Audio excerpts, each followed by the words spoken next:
देखिए बेटा, हमारा आज का जो टॉपिक है सरयू गद्य खंड का अध्याय 14 मिठाई वाला। ये कहानी है भगवती प्रसाद वाजपेयी जी की। सबसे पहले हम कहानीकार का परिचय की बात करते हैं। भगवती प्रसाद वाजपेयी का जन्म 1899 में कानपुर में हुआ था। उनकी पहली कहानी यमुना 1923 में श्री शारदा नाम की पत्रिका में प्रकाशित हुई थी। कौन सी पत्रिका? श्री शारदा नाम की पत्रिका। इससे पहले वे कविता के क्षेत्र में आ चुके थे। वाजपेयी जी कवि, नाटककार, उपन्यासकार और कहानीकार के रूप में अपनी सृजन कला का जो है इन्होंने परिचय दिया है। इनके प्रमुख उपन्यास हैं त्यागमयी, भूदान और पतवार। छलना और राय पिथौरा ये इनके नाटक हैं। कविता संग्रह है ओस की बूंदें। इसके अतिरिक्त उन्होंने बालोपयोगी साहित्य का भी सृजन किया एवं संपादन के क्षेत्र से भी ये जुड़े रहे। कहानीकार के रूप में वाजपेयी जी के प्रमुख संग्रह है मधुपर्क, हेलोर, पुष्करणी, दीपमालिका, उपहार, खाली बोतल, अंगारे, स्नेह आदि। वाजपेयी जी की कहानियों में मध्यम वर्गीय मानसिक ऊहापोह को विशेष महत्व मिला है। मध्यम वर्गीय जो समाज है उनके मन में अनेक प्रकार की पीड़ाएं चलती रहती हैं, अनेक प्रकार के असमंजस की स्थिति चलती रहती है। इसको इन्होंने जो है अपनी कहानियों में स्थान दिया है। उन्होंने कुछ कहानियां समाज की विकृत परंपराओं, रूढ़ियों, कुरीतियों आदि को लेकर लिखी हैं, तो कुछ कहानियों में विभिन्न वर्गों के बीच की दूरी, कटुता, अविश्वास, घृणा का सटीक चित्रण हुआ है। उनकी कहानियों में कहीं प्रेमचंद के आदर्शोन्मुख सामाजिक यथार्थ के दर्शन होते हैं, तो कहीं शरदचंद्र की भावुकता और मार्मिकता मिलती है। वाजपेयी जी की जो कहानियां हैं वो आकार की दृष्टि से वैसे प्राय छोटी होती हैं, परंतु उनमें व्यंजकता होती है। कथानक अल्प होते हुए भी कहानियां तीव्र घटनाक्रम से बांधे रखती हैं। शीर्षक आकर्षक और व्यंजनात्मक होते हैं। भाषा की स्वाभाविकता और कहने का विशिष्ट ढंग वाजपेयी जी की कहानियों की अपनी निजी विशेषता है। देखिए, ये तो बात हुई लेखक के परिचय की। अब हम बात करें कहानी परिचय की, तो ये कहानी है मिठाई वाला। ये जो कहानी है ये इसमें लेखक ने बाल मनोविज्ञान के विविध कोणों को प्रस्तुत किया है। बच्चों का जो मनोविज्ञान होता है, बच्चे क्या सोचते हैं, कैसा व्यवहार करते हैं, कैसी बातचीत करते हैं और किस प्रकार का उनका स्वभाव होता है, इसको इसमें जो है उन्होंने बताने का प्रयास किया है। बाल सुलभ चपलता, आकर्षण, हठ, मन की जो है विविध भंगिमाएं, यानी मन की विविध स्थितियां इस कहानी में देखी जा सकती हैं। यह कहानी मानव मन में जो है छिपे हुए वात्सल्य और उसके समर्पण भाव की जीती जागती कहानी है। मानव के मन में वात्सल्य के भाव छुपे रहते हैं।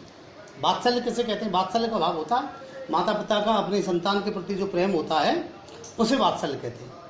और मानव के प्रत्येक के मन में जो है छोटे बच्चों के प्रति, संतान के प्रति प्रेम रहता है, तो उसको बताने वाली है। और मानव के मन में समर्पण के भाव है, उसको भी बताने वाली कथा है। मानव अपने हृदय के अभाव को पूर्ण करने के लिए किस प्रकार स्वयं को विश्व से जोड़ करके संतुष्टि प्राप्त कर सकता है, इसका प्रकट उदाहरण यह कहानी। मनुष्य के हृदय में, खुद के मन में जो अभाव है, उन अभावों की पूर्ति कर लेता है कब? जब वह विश्व से जुड़ जाता है। किससे जुड़ जाता है? विश्व से जुड़ जाता है, तब उनकी पूर्ति कर लेता है। यानी कि विश्व से जुड़ करके उसके अभाव नहीं लगते। तो ये इस कहानी में बताने का प्रयास किया है। इसकी कथा को मैं पहले शॉर्ट रूप में आपको जो है समझा देता हूँ।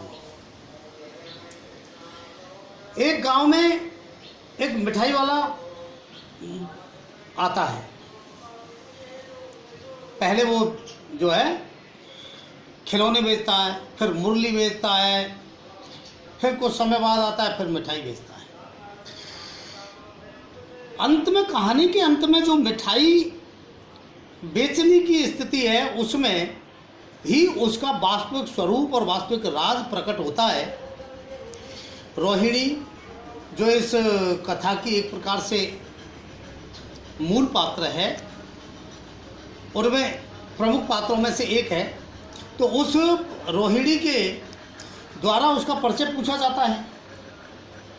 तो इसकी कथा को मैं आपको जो है शॉर्ट रूप में समझाता हूँ।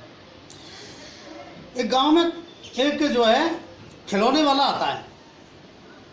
वह बड़े ही मादक स्वर में खिलौने बेचता है, बच्चों को बहलाने वाला खिलौने वाला। उसका स्वर इतना मादक है कि जो है बिल्कुल सारे के सारे लोग प्रसन्न हो जाते हैं। बहुत ही मीठे स्वरों के साथ वो गलियों में घूमता हुआ कहता है इस बात, बच्चों को बहलाने वाला खिलौने वाला। इस अधूरे वाक्य को वह ऐसे विचित्र ढंग से किंतु मादक मधुर ढंग से गा करके कहता है कि सुनने वाले एक बार अस्थिर होते हैं। उसके स्नेहाभिषिक्त कंठ से फूटा हुआ उपयुक्त ये जो गान है, इसको सुन करके निकट के मकानों में सुनने वाले जो बच्चे हैं, निकट के मकानों में सुनने वाले जो बच्चे हैं, जो माता पिता हैं बच्चों के, उनमें हलचल मच जाती है। उनमें हलचल मच जाती है। छोटे छोटे बच्चों को अपनी गोद में लेकर के युवतियां अपने घूंघटों को उठा करके और छज्जों पर नीचे झांकने लगती हैं। गलियों और उनके अंतर्व्यापी जो छोटे छोटे से जो उद्यान हैं, उन उद्यानों में खेलते और झिलाते हुए बच्चों का जो झुंड है उसे घेर लेता है। तब वह खिलौने वाला वहीं बैठ करके खिलौने की पेटी खोल देता है। बच्चे खिलौने देख करके पुलकित हो उठते हैं। वे पैसे ला करके खिलौने वाले से मोल भाव खिलौने का करने लगते हैं। वो उनकी तोतली आवाज़, जैसे इसका दाम क्या है, और इसका, इस प्रकार से वो पूछते हैं। खिलौने वाले बच्चों को देखता और उनकी नन्ही नन्ही उंगलियों से पैसे ले लेता और बच्चों को की इच्छानुसार उनको खिलौने दे देता। खिलौने लेकर के बच्चे उछलने कूदने लगते प्रसन्नता से, और तब फिर खिलौने वाला उसी प्रकार से गा करके कहता, बच्चों को बहलाने वाला खिलौने वाला। सागर की हिलोर की भांति वो जो है ये मादक गान गली भर के मकानों में इस ओर से उस ओर तक लहराता हुआ पहुंच जाता और खिलौने वाला आगे बढ़ जाता। उनमें एक गांव वालों में एक राय विजय बहादुर थे। राय विजय बहादुर के बच्चे भी एक दिन खिलौने लेकर के घर आए। वे दोनों बच्चे थे चुन्नू और मुन्नू। जब खिलौने लेकर के आया तो बोला, मेला घोला कैसा छुंदल है। मुन्नू बोला, बोल देखो मेला कैसा छुंदल है। दोनों अपने हाथी घोड़े ला करके और उनको लेकर के घर भर में उछलने कूदने लगते। इन बच्चों की जो माँ थी रोहिणी, उन्होंने बच्चों से पूछा कि ए चुन्नू मुन्नू, ये खिलौने तुमने कितने में लिए? दोनों अपने हाथी घोड़े लेकर के और उनसे बताने लगते कि 2-2 पैसे में दे करके गया, 2-2 पैसे में। कितने में? 2 पैसे में। तो रोहिणी सोचने लगती, इतने सस्ते कैसे दे गया है, लेकिन दे करके तो गया ही है, ये तो सही बात है। ये एक सामान्य बात थी, जरा सी बात थी। तो रोहिणी अपने काम में लग गई, फिर कभी उसे इस पर विचार करने की आवश्यकता नहीं पड़ी। तो कितने मिनट की होगी? इसके बाद जो है, इसके बाद की जो घटना है उसको हम बताएंगे